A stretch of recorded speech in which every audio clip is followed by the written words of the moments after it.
تو یہی عمل ہے رمضان میں بھی اور غصے کی حالت میں بھی کہ آپ کو صبر کرنا ہے.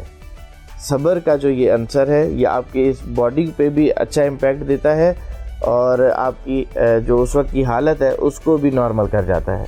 تو اگر ہم اس کا علاج دیکھیں، اس کا علاج بہت ہی آسان ہے.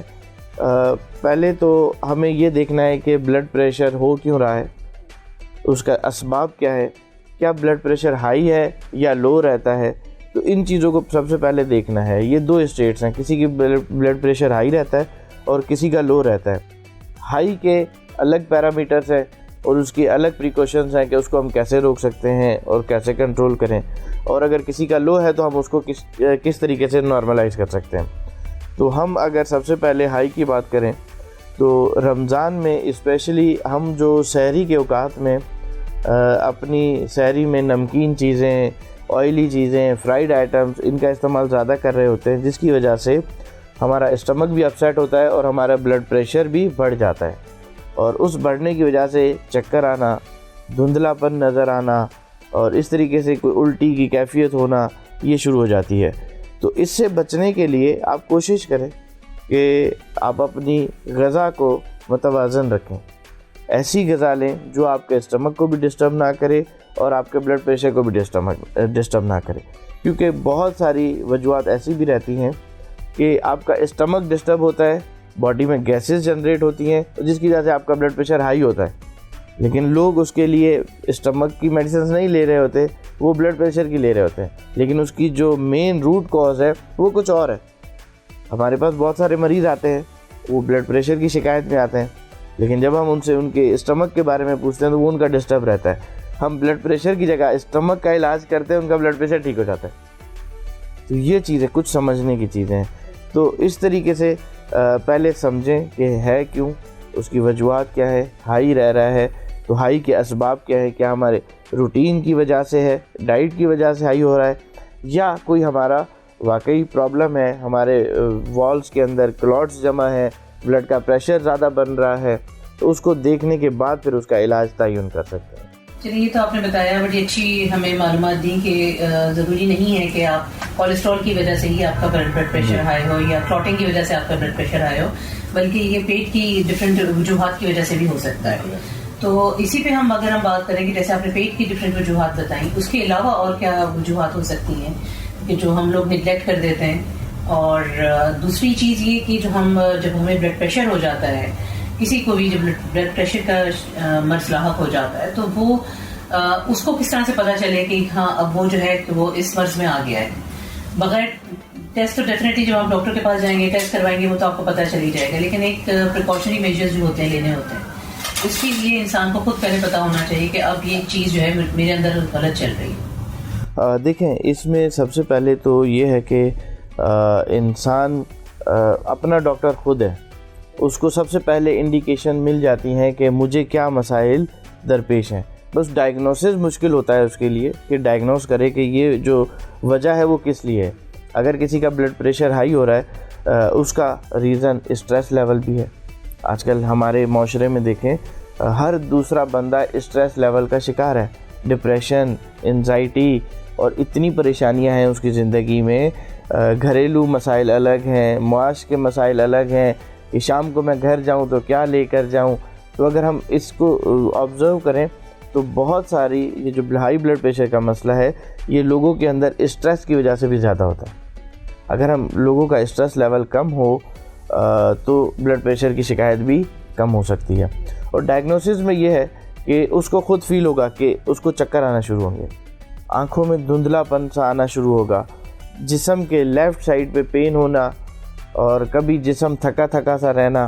تو اس طریقے سے جب شکایت ہونا شروع ہوگی اس کو، تو وہ سمجھ سکتا ہے کہ مجھے یہ بلڈ پریشر کا مسئلہ. اگر وہ چیک کروائے گا اس وقت فوراً کسی سے، تو اس کو پتہ لگ جائے گا کہ بلڈ پریشر کی وجہ ہے. تو یہ چکر آنا، الٹی ہونا، آنکھوں میں دھندلا پن ہونا، یہ اس کے مین اسباب ہیں جو فوراً سامنے آ جاتے ہیں بلڈ پریشر. بالکل. اچھا، آپ نے بڑی اچھی بات کری ابھی جو کہ اسٹریس لیول جو ہے اس کو بھی ہمیں دیکھنا چاہیے. اچھا، اسٹریس جس کو ہم کہتے ہیں وہ اکثر پیشنٹ کو نہیں پتا ہوتا ہے کہ وہ اسٹریس میں ہے. ڈپریشن والے پیشنٹ کو پھر بھی پتا ہوتا ہے کہ وہ ڈپریشن میں ہے، لیکن اسٹریس والے کو نہیں معلوم ہوتا کہ وہ اسٹریس میں ہے. سو اس کے لیے کوئی ایسی چیز یا لائف اسٹائل میں چینج یا کچھ غذا میں چینج کہ جو لوگ ذرا یہ اسٹریس کو اپنے اوپر سے ہٹا سکیں، کیونکہ یہ تو بڑی اموات کی وجہ بھی بن رہا ہے. کیونکہ دیکھیں اسٹریس اگر دیکھا جائے تو اسٹریس ان چیزوں کی وجہ سے ہوتا ہے کہ جو آپ فیوچر کے لیے دیکھ رہے ہوتے ہیں. اینزائٹی ان چیزوں کی وجہ سے ہی ہوتی ہے جس کے لیے آپ جلد بازی کر رہے ہوتے ہیں. آپ کا ڈپریشن اس وقت کے لیے ہوتا ہے کہ جب یہ دونوں کام آپ کے ہاتھ سے اوبیسلی آپ کے ہاتھ میں نہیں ہوتے، اور جب یہ دونوں کام آپ کے مطلب کے نہیں ہو رہے ہوتے آپ ڈپریشن میں چلے جاتے ہیں. تو یہ سب چیزیں جب وہ ڈپریشن میں جاتا ہے پیشنٹ تو اس کو معلوم ہوتا ہے کہ میں ڈپریس ہوں، مجھے کچھ نہیں اچھا لگ رہا، مجھے کچھ سمجھ میں نہیں آ رہا. لیکن اسٹریس والا جو ہے وہ نہیں اپنے آپ کو ڈسکرائب کر سکتا. دیکھیں ہم جس معاشرے میں رہ رہے ہیں ہم اتنے تو عادی ہو چکے ہیں اسٹریس کے کہ اب ہمیں پتہ ہی نہیں لگتا کہ یہ اسٹریس جو ہے اس طریقے سے کہ یہ اسٹریس کی بات ہے یا نہیں ہے. لیکن وہ جو دماغ میں اس کے چل رہا ہے مسلسل، اب وہ تو ہیبیچل ہے، یہ تو نارمل سی باتیں ہیں، یہ تھنکنگز ہیں، یہ تو میں ویسے ہی سوچ رہا ہوتا ہوں. لیکن بیسیکلی وہی اسٹریس جنریٹ کرتی ہیں، کیونکہ ہمارے اندر جو ہارمونز ہیں باڈی کے وہ تو اس کو جج کر رہے ہیں کہ اس کے دماغ میں یہ چیز چل رہی ہے. آپ ایک جرنل روڈ کے اوپر ایک آبزرویشن دیکھیں کہ اکثر لوگ جو بائکس پہ گھوم رہے ہیں، کسی کی اسٹینڈ نیچے ہوئی ہوئی ہے، اس کو پتہ ہی نہیں ہے، وہ چلے جا رہا ہے، کہیں گاڑی کے سامنے آ جائے گا، کہیں کیا. اس کی بیسک ریزن یہ ہے کہ وہ بے احتیاطی نہیں کر رہا، اس کے دماغ میں اتنے خیالات چل رہے ہیں کہ اس کی توجہ کنسنٹریشن روڈ کے اوپر نہیں ہے، اپنی سیفٹی کے اوپر نہیں ہے. وہ اپنی ان چیزوں کے بارے میں سوچ رہا ہے جو اس کو لازماً پوری کرنی ہے. گھر کے لوازمات پورے کرنے ہیں، بچوں کی اسکول کی فیس دینی ہے، ان کی نیسیسٹیز پوری کرنی ہے، گھر میں راشن لے کر جانا ہے، گھر کا بجلی کا بل ہے، گھر کے کرائے کے بل ہیں. یہ جو ایک شخص جو اپنے روزگار کے پیچھے روز باہر نکلتا ہے تو وہ یہ ساری پریشانیاں لے کر گھوم رہا ہوتا ہے، جبکہ وہ اگر اس سے بیٹھ کے بات کریں تو بڑے خوش مزاجی سے وہ آپ سے بات بھی کرے گا، اور وہ ان ساری پریشانیوں کو سمجھے گا کہ یہ سب کی زندگی میں ہے اور یہ کوئی نارمل سی بات ہے، یہ اسٹریس لیول نہیں. جبکہ بیسک یہی ہے اسٹریس، کہ انسان کی یہ جو سارے معاملات ہیں جن کو وہ پورا کرنا چاہتا ہے، جو فیسلٹیز جو اس کے ذمہ ہیں اپنے پیرنٹس کے لیے، اپنی فیملی کے لیے، اپنے بچوں کے لیے، وہ ان کو جب فلفل نہیں کر پا رہا ہوتا تو وہ ایک اسٹریس جنریٹ ہو رہا ہوتا ہے اس کے باڈی کے اندر، جس کی وجہ سے پھر یہ ساری چیزیں بلڈ پریشر کا ہونا یا شوگر کا ہونا یا آپ کے آرگنز جو ڈیمیج ہونا یا جو ہماری جلدی ڈیتھ کا جو سبب جس طرح آپ نے بھی کہا اس کا سبب بھی یہی بنتا ہے. روڈ ایکسیڈنٹس، اچانک جو اموات ہو رہی ہیں وہ یہی کہ اس کے پیچھے اگر پوچھا جائے کہ یہ ایک ہی گھر کا فرد تھا، اس کا ایکسیڈنٹ ہو گیا.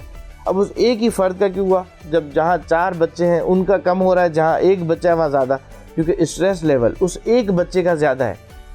جس گھر میں 4 بیٹے ہیں اور جس گھر میں ایک بیٹا ہے تو اس ایک بیٹے کا اسٹریس لیول زیادہ ہے، کیونکہ اب اسی کو ہی پورے گھر کی ذمہ داری بھی دیکھنی ہے، اسی کو ہی پیرنٹس کو بھی دیکھنا ہے، اسی کو اپنے بچے بھی دیکھنے ہیں، اسی کو سارا سروائیول کرنا ہے. تو وہ ساری جو 4 بچوں والی ذمہ داری ایک بچے پہ ڈائیورٹ ہوتی ہے تو اس کا اسٹریس لیول بڑھ جاتا ہے. تو روڈوں پہ جو اموات کا جو سلسلہ ہے اس کے پیچھے مین ریزن بھی یہی ہے سارا. بالکل صحیح فرمایا آپ نے. بلکہ آپ نے تو یہ ایک پینڈورا باکس کھول دیا ہے کہ جس گھر میں ایک بچے ہیں اور جس گھر میں ایک سے زیادہ بچے ہیں تو یہ بھی ایک ہمارا بڑا معاشرتی مسئلہ بن گیا ہے کہ ہم نے جو ہے ماں باپ جو ہیں اب یہ نہیں سوچتے کہ انہوں نے اپنے بچوں کو اور رشتے بھی دینے ہیں. ایک بچہ کر کے وہ مطمئن ہو جاتے ہیں کہ بس اب ہم اسی کو پالیں گے، اچھے سے پالیں گے، سب کریں گے. لیکن ایک معاشرتی مسئلہ یہ بھی ہے کہ وہ سب رشتوں کی بھی ضرورت ہوتی ہے. تو جب ہم بلڈ پریشر کی بات کر رہے ہیں تو بلڈ پریشر میں جب ہم بات کرتے ہیں تو سب سے پہلے جو بلڈ پریشر کا جو سسٹر کا کنسرن آتا ہے وہ سب سے پہلے جو پریشر لیتا ہے وہ ہارٹ لیتا ہے. تو کارڈیک کے جو ایشوز ہیں یہ بھی سارے بلڈ پریشر سے ریلیٹڈ ہیں، ڈائبٹیز سے بھی ریلیٹڈ ہیں، کڈنی کے فنکشن سے بھی ریلیٹڈ ہیں، لیکن بلڈ پریشر ہی ان کی مین وجہ بنتا ہے.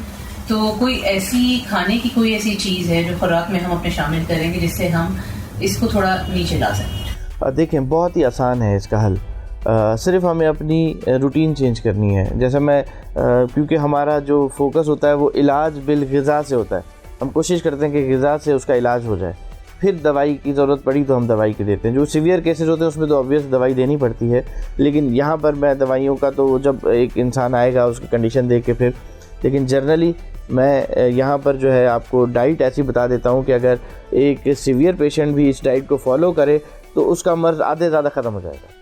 اس کو صرف اور صرف اپنی ڈائٹ کے اندر جو ہے یہ فرائیڈ آئٹمس، آئلی چیزیں، ان کو ہٹا دے، صرف سبزیاں اور فروٹس کا انٹیک زیادہ کر لے. یہ ان مسائل سے آرام سے چھٹکارا حاصل کر سکتا ہے، چاہے وہ بلڈ پریشر ہو یا شوگر ہو. اس کے ساتھ اس کو ایک کام کرنا ہے کہ وہ واک کرے زمین کے اوپر. آج کل تو لوگوں کا ایک ٹرینڈ ہے کہ چھت کے اوپر واک کر رہے ہیں، ایسا نہیں. زمین کے اوپر یا پارک میں چلا جائے یا روڈ کے اوپر ہو، لیکن ننگے پاؤں، شوز نہ ہو، ننگے پاؤں. ننگے پاؤں جب وہ واک کرے گا اس کا اسٹریس لیول بھی کم ہو جائے گا، اس کی جو باڈی کی نیگیٹو انرجی ہے وہ بھی ڈائیورٹ ہو جائے گی، زمین کی طرف وہ چلی جائے گی. اچھا، یہ تو ایک بالکل نئی چیز ہمیں پتہ چلی آج. تو اس سے یہ ہوتا ہے کہ اس کا جتنے بھی باڈی کا اسٹریس لیول ہے وہ سارا نیگیٹو ہو جاتا ہے، اس کی باڈی فریش ہو جاتی ہے. اس کی جو یہ مسائل ہیں، جو ہارمونز کے امبیلنس ہونے کی وجہ سے جو دیگر مسائل ہوتے ہیں وہ ٹھیک ہو جاتے ہیں صرف آدھا گھنٹہ زمین کے اوپر کانٹیکٹ کرنے سے. اور آج کل ہم دیکھیں اپنی لگژری لائف کے اندر ہمارا کانٹیکٹ زمین سے نہیں ہے.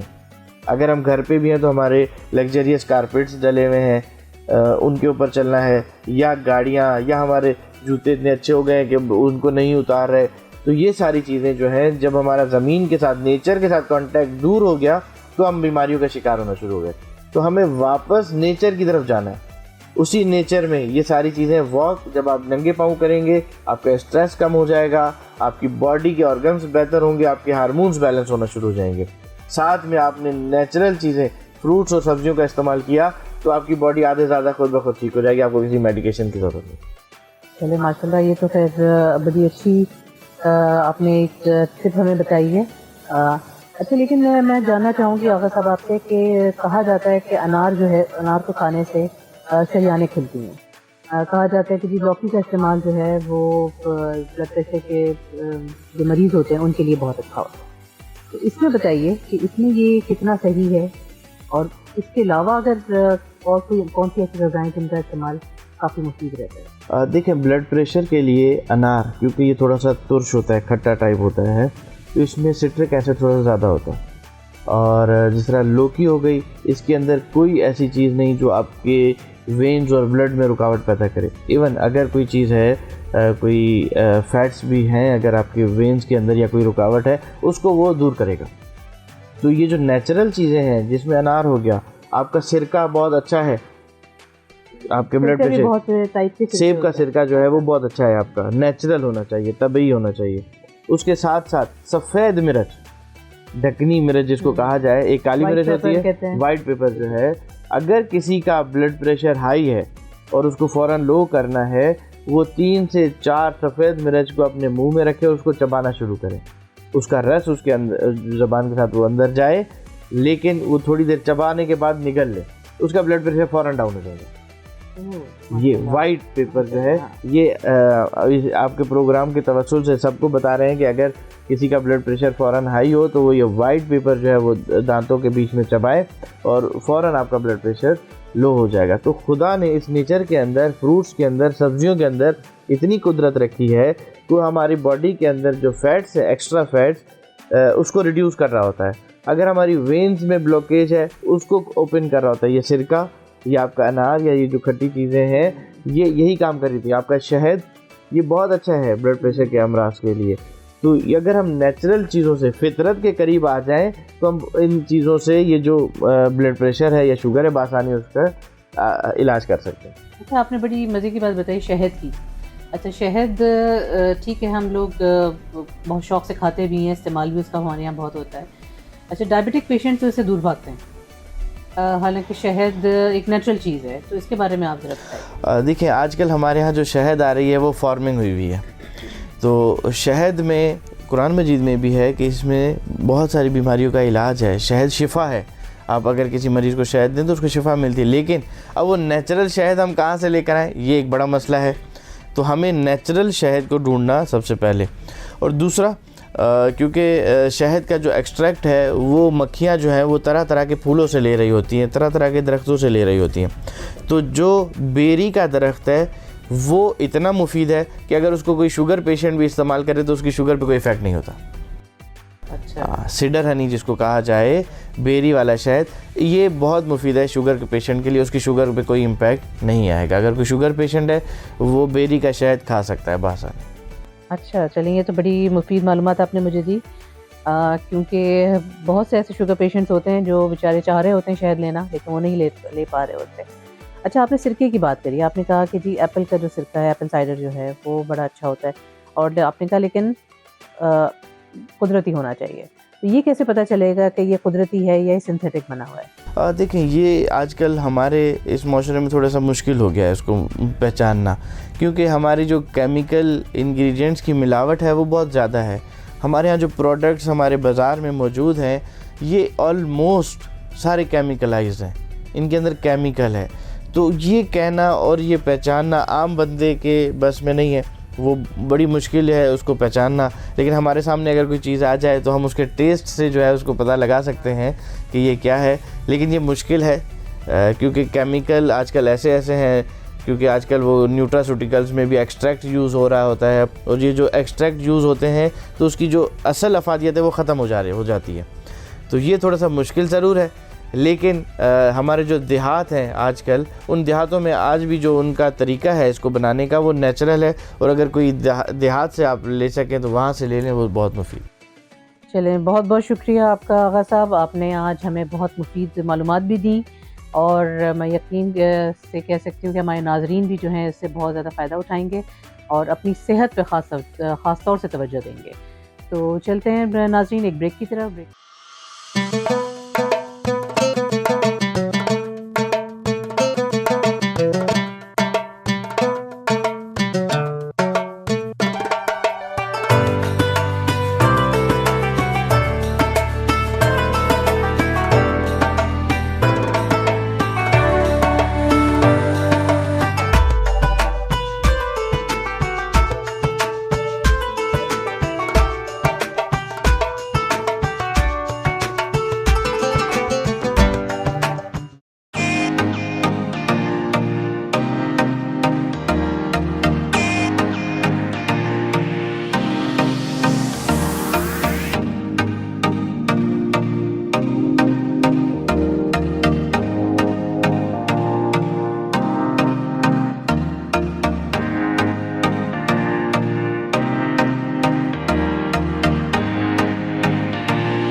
جی ناظرین ویلکم بیک، اور اب ہم اپنا سیگمنٹ شروع کر رہے ہیں جو کہ ہے مہمان رمضان.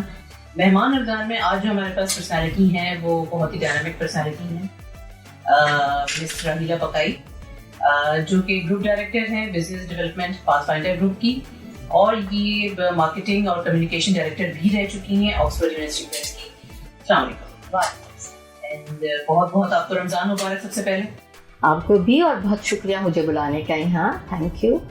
جی راہیلہ آپ بتائیے کہ آپ being the group director business development path finder میں، اس میں آپ کی جاب کیا آپ سے ڈیمانڈ کرتی ہے؟ obviously the name says کہ بزنس ڈیولپمنٹ ہے، تو مجھے جہاں کہیں بھی پاتھ فائنڈر گروپ کے جو بہت سارے بزنس یونٹس ہیں، جہاں بھی کہیں ان کو سپورٹ کی ضرورت ہوتی ہے to develop their business, to have more insights about it, so I chip in over there, I help them, I support them.